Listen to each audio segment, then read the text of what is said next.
The Adeptus Mechanicus doesn't just worship machines, they become them. A Skitarii soldier replaces their legs with hydraulic pistons. A tech priest swaps their lungs for atmospheric processors.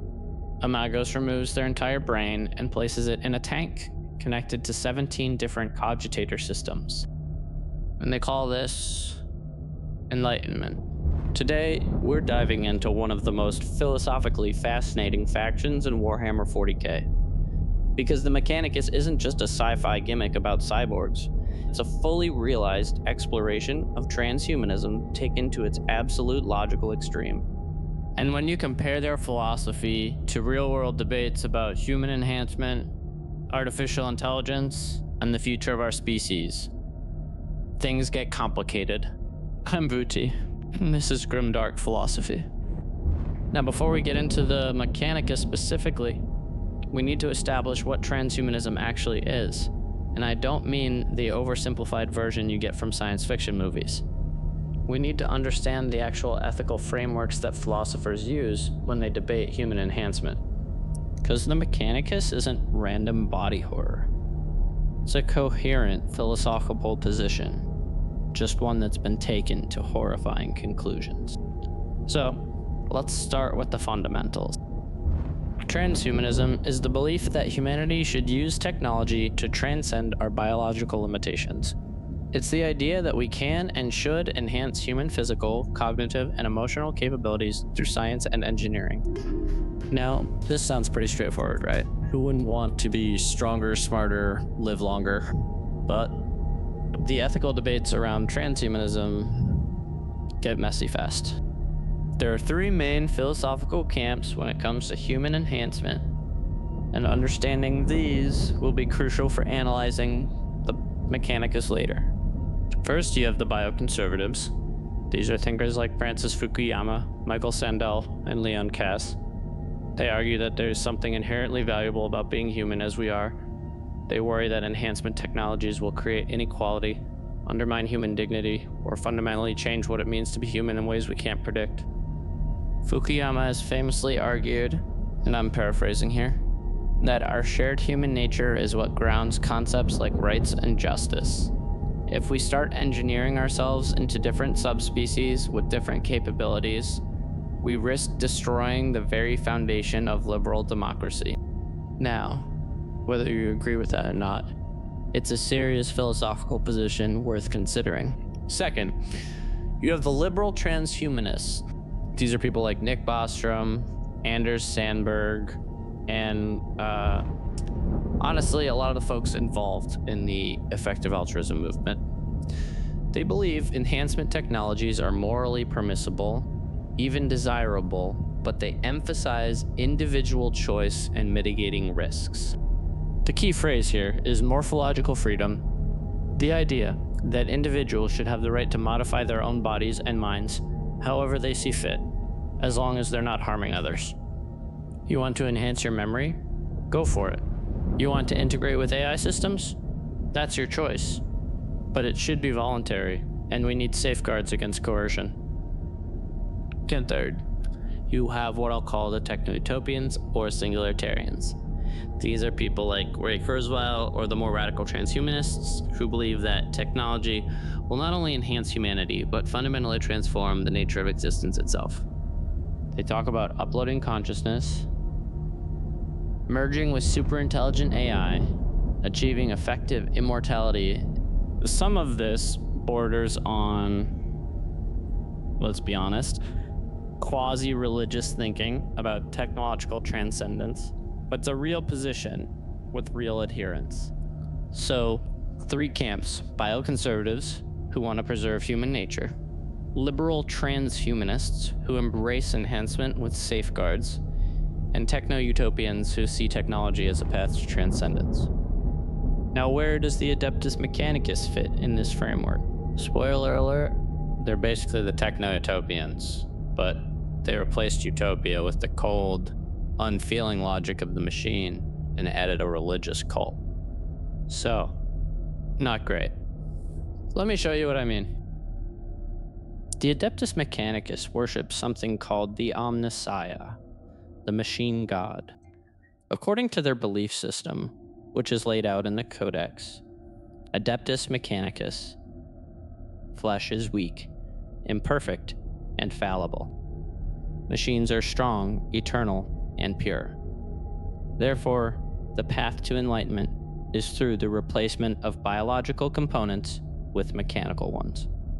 Now, this isn't just metaphorical. In Mechanicum by Graham McNeil, page 89, if you want to check, there's a passage where Amagos describes the weakness of flesh as a literal theological problem. So what does this look like in practice? Let me walk you through the progression of augmentation in the Mechanicus, because it's extensive. A young initiate to the Mechanicus, a newly inducted tech acolyte, might start with minor augmentations. Optical implants to see electromagnetic spectra, mechadendrites, those mechanical tentacles, to manipulate tools more efficiently, a basic cortex implant to interface with data streams. As they rise through the ranks, the augmentations become more invasive. Respiratory systems replaced with atmospheric reprocessors. Digestive systems removed entirely, they might just plug into a power source now. Limbs replaced with more efficient mechanical alternatives. Pain receptors disabled or removed. And at the highest ranks, the Magos level and above, you're looking at individuals who have replaced so much of their original biology that calling them human becomes a philosophical question. There's a character in Titanicus by Dan Abnett Magos Hieronyma Salk, who is described as having her brain suspended in amniotic fluids inside a brass cylinder connected to a body that's more tank than humanoid. She doesn't have a face anymore. She projects a hololithic representation when she wants to communicate visually with baseline humans. But even that's just courtesy. She doesn't need it. Now here's what's crucial to understand. This isn't body horror to them. This is progress. Each augmentation is seen as shedding another weakness, another limitation. They're not losing their humanity, they're transcending it. Sound familiar? This is techno-utopianism. This is Ray Kurzweil's singularity, except instead of merging with benevolent AI, they're merging with sacred machine spirits and calling it religious enlightenment. But here's where it gets ethically complicated. Because the Mechanicus isn't just a bunch of individuals making personal choices about enhancement. It's a society, an entire civilization built around this philosophy. And that changes everything. Let me explain what I mean by walking through the ethical problems one by one. Liberal transhumanists emphasize morphological freedom, your right to modify your own body. But in the Mechanicus, augmentation isn't really a choice. If you're born on a forge world, and let's be clear, you don't choose to be born on a forge world. You're inducted into the Mechanicus as a child. You become a tech acolyte. You receive your first augmentations before you're old enough to consent in any meaningful way. And even if you could theoretically refuse, what are your options? The entire society is built around the assumption that biological humanity is inferior. If you don't augment, you can't perform the roles that society needs. You can't interface with the machinery. You can't access the data streams. You're functionally disabled in a society designed for the augmented. The philosopher Michael Sandel talks about something he calls the tyranny of enhancement in his book, The Case Against Perfection. He argues that even in societies where enhancement is theoretically voluntary, social pressure can make it functionally mandatory. If everyone else is enhancing their children's intelligence, can you really choose not to without disadvantaging your own kids? The Mechanicus takes this to the extreme. It's not just social pressure, it's a theocratic mandate. Flesh is weak. The Omnissiah commands augmentation. Refusing isn't just opting out, it's heresy. Okay, quick philosophy detour. The Ship of Theseus is an ancient thought experiment. If you replace every plank of a ship one at a time until none of the original material remains, is it still the same ship? This is the classic problem with radical enhancement. If you replace your eyes, your lungs, your heart, your limbs, eventually your brain, at what point are you no longer you? And look, this isn't just abstract philosophy. This is about identity, about continuity of self, about whether the person who comes out of extreme augmentation is the same person who went in. There's a passage in Mechanicum where a newly augmented tech priest describes the experience of receiving cortex implants. He says, "I remember being Dahan, but Dahan's thoughts are slow, muddy, organic. I access his memories, but they feel distant, like reading a report from someone else's life." That's terrifying, right? He's not saying, "I'm Dime and I'm enhanced now." He's saying, "I remember being Dahan, but I'm not sure I'm him anymore." The philosopher Derek Parfit has argued that personal identity might not survive radical psychological change. If your memories, personality, and cognitive processes are fundamentally altered, in what sense are you still you? The Mechanicus doesn't care about this question. To them, the continuity of identity isn't important. What matters is the increase in efficiency, in processing power, in unity with the machine. If you die in the process and are replaced by something better, well, that's the point. Problem number 3, what are we optimizing for? Here's the thing about transhumanism. Whether you're talking about real-world advocates or the Mechanicus, you have to ask what counts as an enhancement. What's the goal? Because different people will give you different answers. A bioconservative might say the goal is to cure disease and extend healthy lifespan, but not to fundamentally change human nature. A liberal transhumanist might say the goal is to expand capabilities while preserving choice. A techno-utopian might say the goal is to transcend biological limitations entirely. The Mechanicus has a very specific answer. The goal is to become more like the machine, more logical, more efficient, less emotional, less biological. There's a phrase that appears in multiple Mechanicus sources. The flesh is weak, but the machine is eternal. This isn't just about durability. It's about values. The machine doesn't feel pain, doesn't feel fear, doesn't feel doubt. And to the Mechanicus, this is good. But is it? Is the absence of emotion actually an enhancement? Or is it a loss? The philosopher Martha Nussbaum has written extensively about the value of human emotions and vulnerabilities. She argues that things like grief, fear, and love are not weaknesses to be overcome. They're central to what makes life meaningful. If you remove someone's capacity for emotional connection, you haven't enhanced them. You've diminished them, even if you've made them more efficient at certain tasks. And we see this in the Mechanicus. There are passages in Priests of Mars by Graham McNeil where tech priests struggle to understand why baseline humans form emotional attachments, why they grieve for the dead, why they celebrate victories. To the Mechanicus, these are inefficiencies, wasted processing cycles. But to those humans, these are the things that make life worth living. If you remove your capacity to feel pain, to feel hunger, to feel exhaustion, you also remove your ability to empathize with those who do. There's a concept in moral philosophy called the veil of ignorance, proposed by John Rawls. The idea is that when we design a just society, we should imagine we don't know what position we'll occupy in it.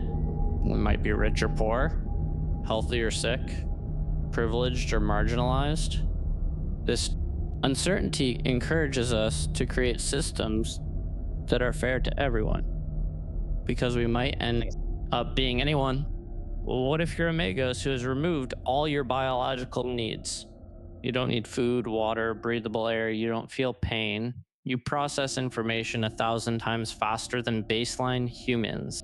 Can you still empathize with a manufacturing worker who's starving, exhausted, suffering? Can you understand their needs when you don't share them anymore?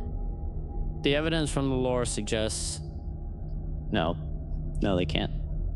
In Mechanicum, there's a scene where Amagos calculates the acceptable losses for a labor force based purely on efficiency metrics. He's not being cruel, he genuinely doesn't understand why baseline humans would object to working conditions would kill 30% of them if it optimizes overall output. He's not evil. He's lost the capacity to understand what it means to suffer, and that might be worse. And finally, problem number 5, the theological dimension. Here's where the Mechanicus gets really weird, because they've taken transhumanism, a materialist scientific philosophy, and turned it into a religion. Real-world transhumanists are typically secular. They believe in using science and technology to improve the human condition, but they're not worshiping technology itself. The Mechanicus does. To them, machines aren't just tools. They're sacred. The Omnissiah is a god. Augmentation is a religious sacrament. And this creates a really strange philosophical position. On one hand, they're committed to reason, logic, and technological progress. On the other hand, they've made all of that subordinate to religious dogma. The philosopher David Hume argued that you can't derive an ought from an is.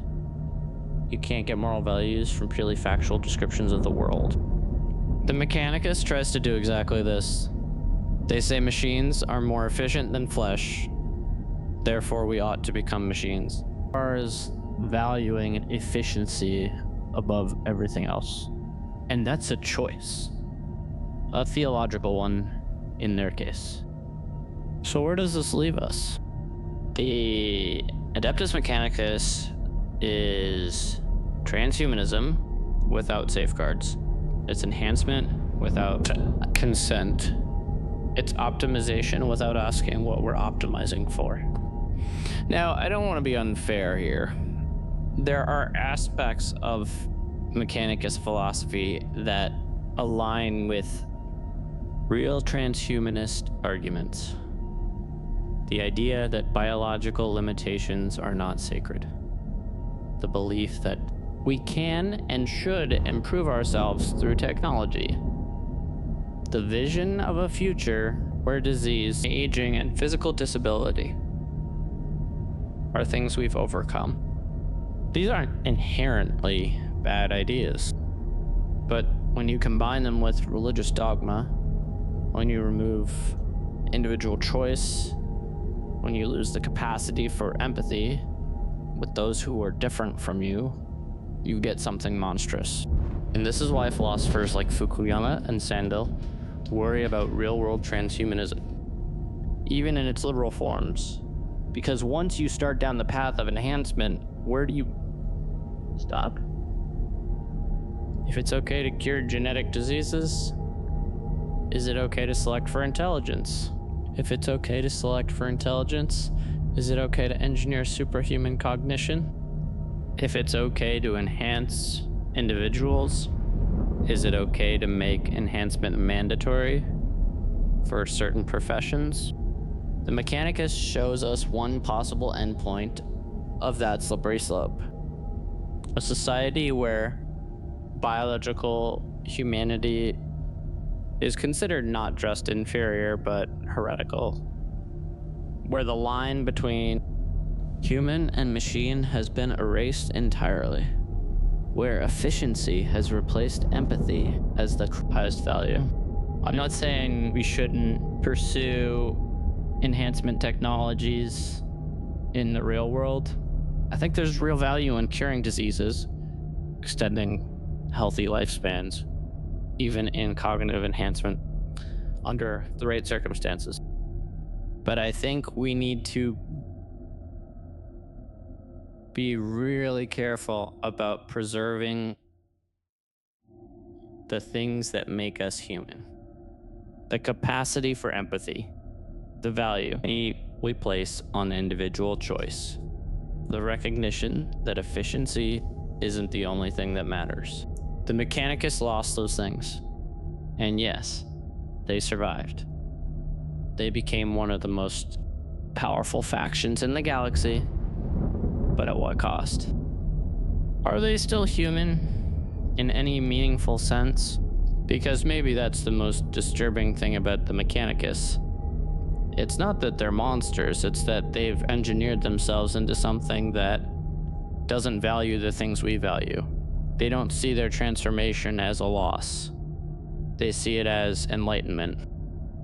And that's what makes them such a perfect cautionary tale about transhumanism. Not because enhancement is inherently bad, but because if we're not careful about how and why we enhance ourselves, we might become something that can no longer understand why we should care about humanity at all.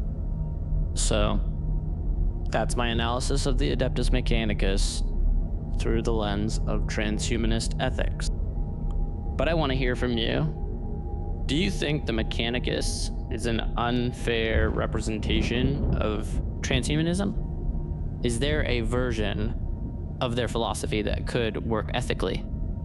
Or am I being too charitable?